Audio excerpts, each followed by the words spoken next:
Genesis chapter 39. And Joseph was brought down to Egypt, and Potiphar, an officer of Pharaoh, captain of the guard, an Egyptian, bought him of the hands of the Ishmaelites, which had brought him down thither. And the Lord was with Joseph, and he was a prosperous man, and he was in the house of his master the Egyptian. And his master saw that the Lord was with him, and that the Lord made all that he did to prosper in his hand. And Joseph found grace in his sight, and he served him, and he made him overseer over his house, and all that he had he put into his hand. And it came to pass from the time that he had made him overseer in his house, and over all that he had, that the Lord blessed the Egyptian's house for Joseph's sake. And the blessing of the Lord was upon all that he had in the house and in the field. And he left all that he had in Joseph's hands, and he knew not aught he had, save the bread which he did eat. And Joseph was a goodly person and well favored. And it came to pass after these things that his master's wife cast her eyes upon Joseph, and she said, Lie with me. But he refused, and said unto his master's wife, Behold, my master wotteth not what is with me in the house, and he hath committed all that he hath to my hand. There is none greater in this house than I, neither hath he kept back anything from me but thee, because thou art his wife. How then can I do this great wickedness and sin against God? And it came to pass, as she spake to Joseph day by day, that he hearkened not unto her, to lie by her, or to be with her. And it came to pass about this time that Joseph went into the house to do his business, and there was none of the men of the house there within.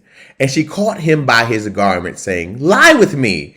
And he left his garment on her hand and fled, and got him out. And it came to pass, when she saw that he had left his garment in her hand, and he was fled forth, that she called unto the men of her house, and spake unto them, saying, See, he hath brought in an Hebrew unto us to mock us. He came in unto me to lie with me, and I cried with a loud voice. And it came to pass, when he heard that I lifted up my voice and cried, that he left his garment with me, and fled, and got him out. And she laid up his garment by her, until his Lord came home.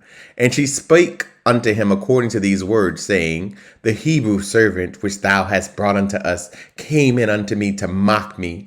And it came to pass, as I lifted up my voice and cried, that he left his garment with me and fled out. And it came to pass, when his master heard the words of his wife, which he spake unto him, saying, After this manner did thy servant to me, that his wrath was kindled.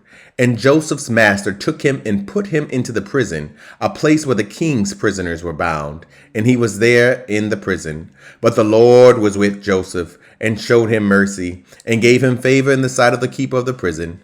And the keeper of the prison committed to Joseph's hands all the prisoners that were in the prison. And whatsoever they did there, he was the doer of it. The keeper of the prison looked not to anything that was under his hand, because the Lord was with him. And that which he did, the Lord made it to prosper. Chapter 40. And it came to pass after these things that the butler of the king of Egypt and his baker had offended their lord the king of Egypt. And Pharaoh was wroth against two of his officers, against the chief of the butlers, and against the chief of the bakers. And he put them in ward in the house of the captain of the guard, into the prison, the place where Joseph was bound. And the captain of the guard charged Joseph with them, and he served them, and they continued a season in ward. And they dreamed a dream, both of them, each man his dream in one night, each man according to the interpretation of his dream, the butler and the baker of the king of Egypt, which were bound in the prison. And Joseph came in unto them in the morning, and looked upon them, and behold, they were sad. And he asked Pharaoh's officers that were with him in the ward of his lord's house, saying, Wherefore look ye so sadly today? And they said unto him, We have dreamed a dream, and there is no interpreter of it. And Joseph said unto him, Do not interpretations belong to God? Tell me them, I pray you. And the chief butler told his dream to Joseph, and said to him, In my dream, behold, a vine was before me, and in the vine were 3 branches, and it was as though it budded, and her blossoms shot forth, and the clusters thereof brought forth ripe grapes. And Pharaoh's cup was in my hand, and I took the grapes, and pressed them into Pharaoh's cup, and I gave the cup into Pharaoh's hand. And Joseph said unto him, This is the interpretation of it. The 3 branches are 3 days. Yet within 3 days shall Pharaoh lift up thine head, and restore thee unto thy place. And thou shalt deliver Pharaoh's cup into his hand, after the former manner when thou wast his butler. But think on me when it shall be well with thee, and show kindness, I pray thee, unto me, and make mention of me unto Pharaoh, and bring me out of this house. For indeed I was stolen away out of the land of the Hebrews, and here also have I done nothing that they should put me into the dungeon. When the chief baker saw that the interpretation was good, he said unto Joseph, And in the uppermost basket there was all manner of baked meat for Pharaoh, and the birds did eat them out of the basket upon my head. And Joseph answered and said, This is the interpretation thereof. The 3 baskets are 3 days. Yet within 3 days shall Pharaoh lift up thy head from off thee, and shall hang thee on a tree, and the bird shall eat thy flesh from off thee. And it came to pass the 3rd day, which was Pharaoh's birthday, that he made a feast unto all his servants, and he lifted up the head of the chief butler and of the chief baker among his servants. And he restored the chief butler unto his butlership again, and he gave the cup unto Pharaoh's hands. But he hanged the chief baker, as Joseph had interpreted to them. Yet did not the chief butler remember Joseph, but forgot him. Chapter 41. And it came to pass at the end of 2 full years that Pharaoh dreamed, and behold, he stood by the river.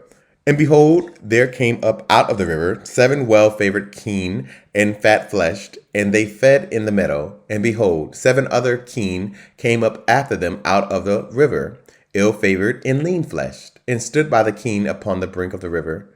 And the ill-favored and lean-fleshed keen did eat up the 7 well-favored and fat keen. So Pharaoh awoke, and he slept and dreamed the 2nd time. And behold, 7 ears of corn came up upon one stalk, rank and good. And behold, 7 thin ears, and blasted with the east wind, sprung up after them. And the 7 thin ears devoured the 7 rank and full ears. And Pharaoh awoke, and behold, it was a dream. And it came to pass in the morning that his spirit was troubled, and he sent and called for all the magicians of Egypt, and all the wise men thereof. And Pharaoh told them his dream, but there was none that could interpret them unto Pharaoh. Then spake the chief butler unto Pharaoh, saying, I do remember my faults this day. Pharaoh was wroth with his servants, and put me in a ward in the captain of the guard's house, both me and the chief baker. And we dreamed a dream in one night, I and he. We dreamed each according to the interpretation of his dream. And there was there with us a young man, an Hebrew, servant to the captain of the guard. And we told him, and he interpreted to us our dreams. To each man according to his dream he did interpret. And it came to pass, as he interpreted to us, so it was. Me he restored unto mine office, and him he hanged. Then Pharaoh sent and called Joseph, and they brought him hastily out of the dungeon, and he shaved himself, and changed his raiment, and came in unto Pharaoh. And Pharaoh said unto Joseph, I have dreamed a dream, and there is none that can interpret it. And I have heard say of thee that thou canst understand a dream to interpret it. And Joseph answered Pharaoh, saying, It is not in me. God shall give Pharaoh an answer of peace. And Pharaoh said unto Joseph, In my dream, behold, I stood upon the bank of the river, and behold, there came up out of the river 7 keen, fat-fleshed, and well-favored, and they fed in a meadow. And behold, 7 other keen came up after them, poor and very ill-favored and lean-fleshed, such as I never saw in all the land of Egypt for badness. And the lean and the ill-favored keen did eat up the first 7 fat keen. And when they had eaten them up, it could not be known that they had eaten them. But they were still ill-favored, as at the beginning, so I awoke. And I saw in my dream, and behold, 7 ears came up in one stalk, full and good. And behold, 7 ears withered, thin, and blasted with the east wind, sprung up after them. And the thin ears devoured the 7 good ears. And I told this unto the magicians, but there was none that could declare it to me. And Joseph said unto Pharaoh, The dream of Pharaoh is one. God hath showed Pharaoh what he is about to do.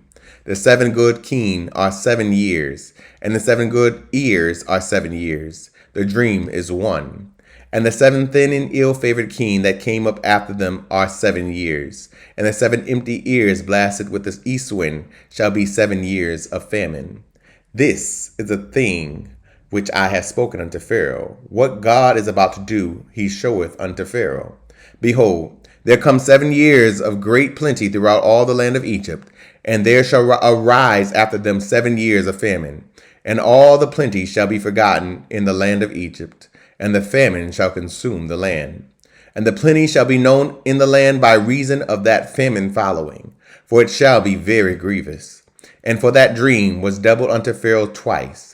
It is because the thing is established by God, and God will shortly bring it to pass. Now therefore let Pharaoh look out a man discreet and wise, and set him over the land of Egypt. Let Pharaoh do this, and let him appoint officers over the land, and take up the 5th part of the land of Egypt in the 7 plenteous years.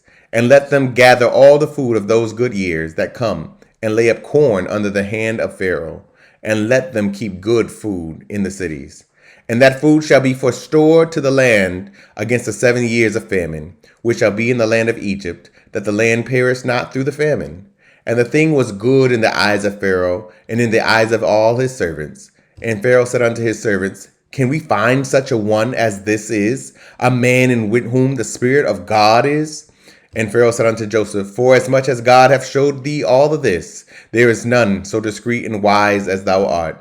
Thou shalt be over my house, and according unto thy word shall all my people be ruled. Only in the throne will I be greater than thou. And Pharaoh said unto Joseph, See, I have set thee over all the land of Egypt. And Pharaoh took off his ring from his hand, and put it upon Joseph's hand, and arrayed him in vestures of fine linen, and put a gold chain about his neck. And he made him to ride in the 2nd chariot which he had. And they cried before him, Bow the knee. And he made him ruler over all the land of Egypt. And Pharaoh said unto Joseph, I am Pharaoh, and without thee shall no man lift up his hand or foot in all the land of Egypt. And Pharaoh called Joseph's name Zaphnath-Paaneah, and he gave him to wife Asenath, the daughter of Potiphar, priest of On. And Joseph went out over all the land of Egypt. And Joseph was 30 years old when he stood before Pharaoh, king of Egypt. And Joseph went out from the presence of Pharaoh, and went throughout all the land of Egypt. And in the 7 plenteous years, the earth brought forth by handfuls. And he gathered up all the food of the 7 years, which were in the land of Egypt, and laid up the food in the cities, the food of the field, which was round about every city, laid he up in the same. And Joseph gathered corn as the sand of the sea, very much, until he left numbering, for it was without number. And unto Joseph were born 2 sons before the years of the famine came, which Asenath, the daughter of Potiphar, priest of On, bare unto him. And Joseph called the name of the firstborn Manasseh, for God, said he, hath made me forget all of my toil and all of my father's house. And the name of the second called he Ephraim, for God hath caused me to be fruitful in the land of my affliction. And the 7 years of plenteousness that was in the land of Egypt were ended, and the 7 years of dearth began to come, according as Joseph had said. And the dearth was in all lands, but in all the land of Egypt there was bread. And when all the land of Egypt was famished, the people cried to Pharaoh for bread. And Pharaoh said unto all the Egyptians, Go unto Joseph, what he saith to you, do. And the famine was over all the face of the earth. And Joseph opened all the storehouses, and sold unto the Egyptians. And the famine waxed sore in the land of Egypt. And all the countries came into Egypt to Joseph for to buy corn, because that the famine was so sore in all lands. Thank you so much for tuning in. Don't forget to like, comment, and share. Someone you know needs to hear this message. If this program is helping you in any way, consider partnering with us and sending a love gift to Cash App $Dante J. Worth. This program is supported by Audacious Believer TV and you, our listening partners. Remember that life is meant to be enjoyed and not just endured.